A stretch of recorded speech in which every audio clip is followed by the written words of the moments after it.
ডাকাতির ময়দানে আবিষ্কার করবে শ্রদ্ধা, নাকি অভয়ের এই অন্ধকার জীবনের আড়ালে লুকিয়ে আছে অন্য কোনো ভয়ঙ্কর রহস্য? হ্যালো ভিউয়ার্স, ভাগ্যরেখার আজকের পর্বে আপনাদের স্বাগত। গত পর্বে আমরা দেখেছি অনেক নাটকীয়তা, আর আজকের ৩৯২ নম্বর এপিসোডে কি ঘটতে চলেছে চলুন তা জেনে নেওয়া যাক। গল্পের শুরুতেই দেখা যায় শ্রদ্ধার মনে গভীর সন্দেহ। সে আরতিকে উদ্দেশ্য করে বলছে, দেখো আরতি, কোম্পানি যত বড়ই হোক না কেন, কাজ করার আগে অগ্রিম টাকা কেউ দেয় না। সেখানে অভয় এতগুলো টাকা একসাথে পেল কোত্থেকে? এটা কি আদেও সম্ভব? শ্রদ্ধার চোখে মুখে অবিশ্বাসের ছাপ স্পষ্ট। সে বারবার টাকার ব্যাগটার দিকে তাকাচ্ছে। শ্রদ্ধা টাকার ব্যাগটা আগলে ধরে ফিসফিস করে বলে, এই টাকা আমাদের সুখ আনবে নাকি সর্বনাশ আমি জানি না। আরতি আমতা আমতা করে বলে, হয়তো বড় কোনো প্রজেক্ট পেয়েছে দাদা। কিন্তু শ্রদ্ধা পাল্টা যুক্তি দেয়, প্রজেক্ট পেলে তো বাড়িতে ফাইলপত্র থাকত, কিন্তু এখানে শুধু কাঁচা টাকা। শ্রদ্ধার কথা শুনে পাশে দাঁড়িয়ে থাকা কুণালও চিন্তায় পড়ে যায়। সে মনে মনে ভাবে, বৌদি তো ভুল বলেনি। অভয়ের কাছে এত টাকা আসার উৎস কি? আমাকে এই রহস্যের গোড়ায় পৌঁছতেই হবে। কুণাল আড়ালে দাঁড়িয়ে নিজের ফোন বের করে কারো একটা নম্বর ডায়াল করতে গিয়েও থেমে যায়। কুণাল পকেটে হাত দিয়ে পায়চারি করতে করতে ভাবে, অভয় কি তবে কোনো অন্ধকার পথে পা বাড়ালো? সন্দেহ আরও বাড়িয়ে দিয়ে শ্রদ্ধা বলে ওঠে, অভয় কি আবার সেই পুরনো জুয়ার নিশায় মেতে উঠল নাকি? দৃশ্যপটে এরপর দেখা যায় কীর্তি আর বরুণের তুমুল ঝগড়া। বরুণ চিৎকার করে বলছে, সংসারটা কি তোমার কাছে পান্থশালা হয়ে গেছে,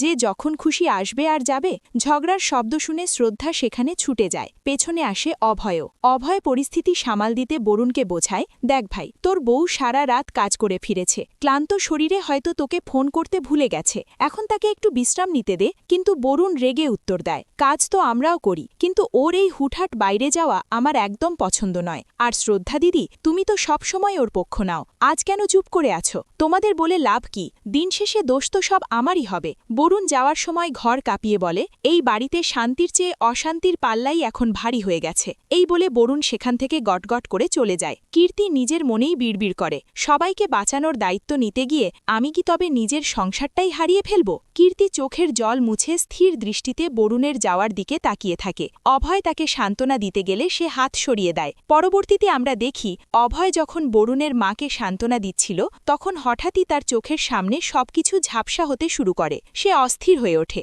এবং ভাবতে থাকে, কেন বারবার আমার সাথে এমন হচ্ছে? এই ঝাপসা স্মৃতিগুলো কবে পরিষ্কার হবে? আমি কি তবে পাগল হয়ে যাচ্ছি? অভয় যখন ঝাপসা দেখছিল, তখন তার কানে অচেনা কোনো মানুষের অট্টহাসি প্রতিধ্বনিত হতে থাকে। তার কপালে বিন্দু বিন্দু ঘাম জমতে থাকে। সে দেয়ালে ভর দিয়ে দাঁড়িয়ে পড়ার চেষ্টা করে। ঠিক সেই মুহূর্তে বাতাসের ঝাপটার মতো ঘরে ঢোকে রোশনি। রোশনি যখন অভয়কে ধরে, শ্রদ্ধার মনে হয় যেন তার অধিকার কেউ কেড়ে নিচ্ছে। ঠিক তখনই ত্রাতার মতো সেখানে হাজির হন ডক্টর রোশনি। অভয় তাকে দেখামাত্রই জড়িয়ে ধরে বলে, রোশনি, যখনই আমি দিশেহারা হয়ে পড়ি, তুমি এসে আমাকে শান্ত করো। তোমার মাঝেই আমি শান্তি খুঁজে পাই। শ্রদ্ধা দরজার আড়াল থেকে এই দৃশ্য দেখে বুক ফেটে কান্না এলেও শব্দ করে না। এরপর অভয় রোশনিকে একটি সোনার বালা উপহার দেয়, যা দেখে শ্রদ্ধা ভেতরে ভেতরে খুব কষ্ট পায়। উপহার দেওয়া সোনার বালাটা রোশনির হাতে দেখে শ্রদ্ধার মনে হলো ওটা যেন কোনো ধারালো অস্ত্র।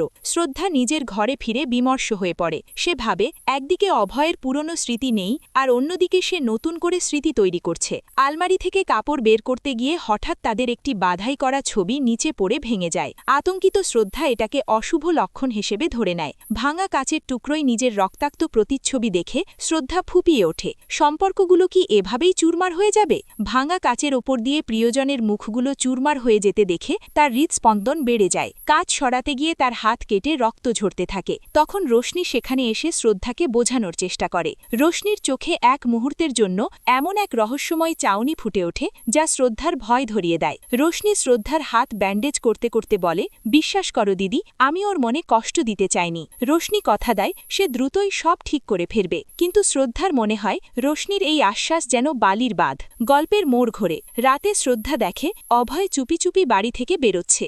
রাতের অন্ধকারে অভয় যখন বেরোচ্ছিল, তখন তার ছায়াটা যেন স্বাভাবিকের চেয়েও অনেক বেশি ভয়ঙ্কর লাগছিল। কৌতূহলী শ্রদ্ধা তার পিছু নেয়। রাস্তার ল্যাম্পপোস্টের আবছা আলোয় সে দেখে অভয় কোনো এক অচেনা লোকের সাথে ইশারায় কথা বলছে।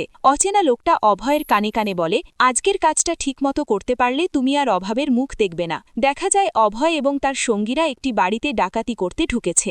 ডাকাতির সময় অভয়ের হাতের কাঁপুনি বুঝিয়ে দিচ্ছিল সে মনের বিরুদ্ধে কোনো এক অদৃশ্য চাপে এই কাজ করছে। তারা যখন মালামাল নিয়ে বেরোচ্ছিল, তখনই পুলিশ নিয়ে সেখানে হাজির হয় কীর্তি। কীর্তি চিৎকার করে বলে, কেউ পালাবি না, সবাইকে ঘিরে ফেলা হয়েছে। পুলিশের উপস্থিতি দেখে সবাই বাইক নিয়ে পালালেও অভয় পেছনে পড়ে যায়। সে কীর্তিকে ধাক্কা দিয়ে অন্ধকারে গা ঢাকা দেয়। কীর্তি ধাক্কা খেয়ে পড়ে গেলেও চোরের জুতোজোড়া চিনে ফেলে। তার সন্দেহ হয়। কীর্তি যখন চোরের জুতোজোড়া দেখছিল, তার হৃৎস্পন্দন যেন এক মুহূর্তের জন্য থমকে যায়। কীর্তি যখন চোরকে ধরতে যায়, সে ভুল করে বরুণকে ধরে ফেলে, কিন্তু পরক্ষণেই সে বুঝতে পারে চোরটি আসলে ছিল অভয়। শ্রদ্ধা সেখানে পৌঁছলে কীর্তি তাকে সব খুলে বলে, কিন্তু শ্রদ্ধা বিশ্বাস করতে চায় না। শ্রদ্ধা নিজেকে সান্ত্বনা দিতে থাকে, না, আমার অভয় অপরাধী হতে পারে না, এটা নিশ্চয়ই কোনো ভুল বোঝাবুঝি। সে উল্টো কীর্তিকে ধমক দিয়ে বলে, তুই কি সবখানে বাব্বার সিং গ্যাংয়ের লোক দেখিস?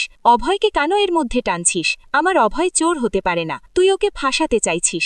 বাড়ি ফিরে শ্রদ্ধা অভয়ের মুখোমুখি হতে চাইলেও অভয় সম্পূর্ণ উপেক্ষা করে তাকে ঘর থেকে বের করে দেয়। অভয়ের ঘর থেকে বের করে দেওয়ার নিষ্ঠুরতা শ্রদ্ধার সাজানো সংসারটাকে এক নিমেষে আগ্নেয়গিরির মুখে দাঁড় করায়। সে যাওয়ার সময় শুধু বলে, আমার ব্যক্তিগত জীবনের নাক গলাবেন না শ্রদ্ধা। শ্রদ্ধার মনে এখন একটাই প্রশ্ন, অভয় কি সত্যিই বড় কোনো অপরাধের সাথে জড়িয়ে পড়েছে? শ্রদ্ধা কি পারবে সত্যিটা উন্মোচন করতে? পরবর্তী আপডেট পেতে এখনই আমাদের চ্যানেলটি সাবস্ক্রাইব করে সাথেই থাকুন। ধন্যবাদ।